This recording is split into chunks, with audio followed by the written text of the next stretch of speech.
Hello! In this video, we will explore the Share Page feature on Trupeer.ai. Once you've edited and exported the video, this is what you will see. You will notice that I've also updated my documents after recording. There's a Share button on the screen, which allows me to share either the video, the document, or both, along with customizations like adding my company's logo, a call to action link, and text.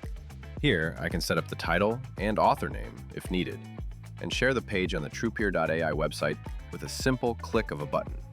By clicking on Create Page, you can see the page gets created. This is your Share page. This page is publicly visible. You can adjust its visibility, choosing whether only your organization or people with the same domain can access it. You have complete control over the settings. You can leave a comment here, and there's an interesting feature called timed comments.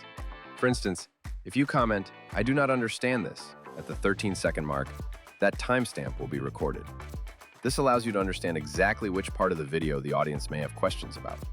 The page also includes a transcript of your video, and viewers can react to it. Simply copy the link and share it with anyone you wish. You can also embed this video on your website by clicking on Embed and placing the code snippet wherever you need. This is how you embed the video on your site. That's all for the Share Page video. Thank you for watching.